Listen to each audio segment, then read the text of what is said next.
Example 1 of section 4.4, non-homogeneous equations, undetermined coefficients.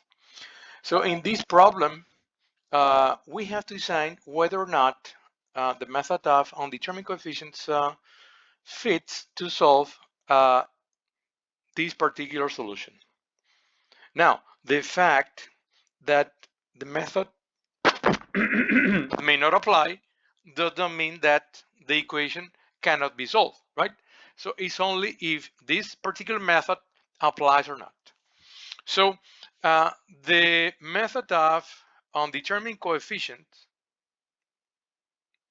applies to finding yp, which is the particular solution. Okay, and the particular solution is coming from f of x, which is in this case cube root of t squared cosine of 5t, and that can be also expressed as t2 2 over 3 cosine of 5t. Now let's see to the table of the three cases we have to determine if we have something like this in any of the cases. So we have case 1, and in case 1 the independent variable on the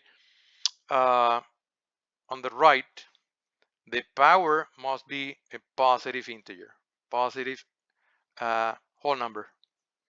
Okay, and also we have multiplication of a power of x, an exponential, trigonometric, right?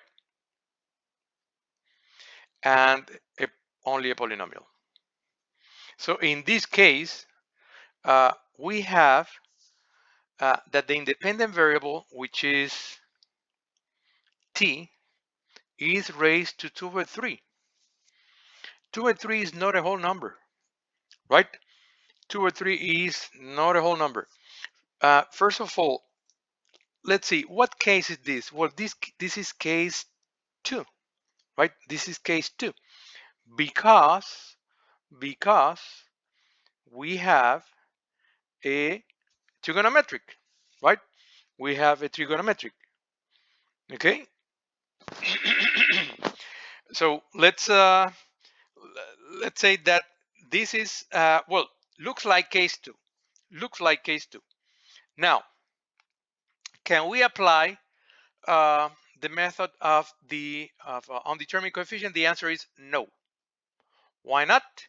Because m in this case is 2 or 3 is not an integer, not a positive integer, right?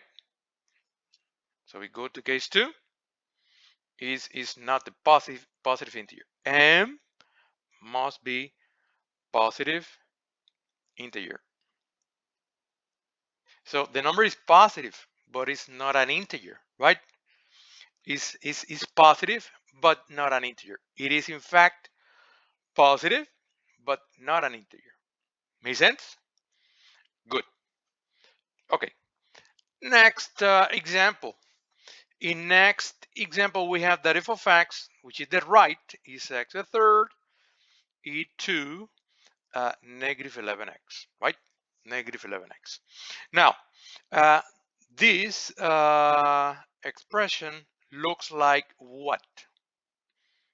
It is not case 3 because it's not a polynomial by itself.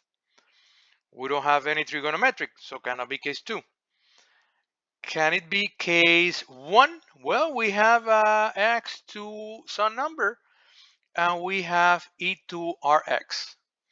Now, do we have any restriction or limitation for r? No, we have limitation for m.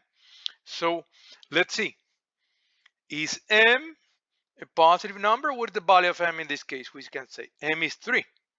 So it's a positive integer.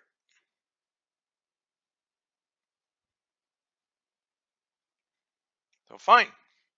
Now, R is equals to -1. Again, do we have any limitation to the value of R? No, R could be anything. R could be any number, right? So R is -11. So yes, this is case 1. So it can be solved using the undetermined coefficient. Remember, in this problem, the only thing we have to do is decide if we can apply the method or not. We don't have to solve it. Finally, example C. Okay, well, this example we can, uh, we have coefficients which are not constant on the left. So we might try to divide everything by cosine of t, right? Cosine of t. Divide everything by cosine of t. So we have a new equation which is y to the second plus uh, y prime, this should be prime, plus y equals to -2 divided by cosine of t, right? And this is the same as y double prime plus y prime plus y equals to -2 secant of t, right? So the question is, do we have something like this expression on the left? Let's see. Here we have secant. So do we have any secant on the right? In case 3 we have a polynomial, so it cannot be case 3. Case 2 we have cosine or sine, nothing else. Okay, we have cosine. That is the only trigonometric function we may have. And case 1 we have no trigonometric function. So we don't have any case that on the right we have trigonometric function, right? So I mean that we have trigonometric function but no secant. Okay, we have in case 2 cosine and sine but not secant. So since we have secant and we don't have any of the cases containing secant, then we say that no, we cannot use the method of undetermined coefficient. Now, can equation A and C be solved? They might, but not using the method of undetermined coefficients.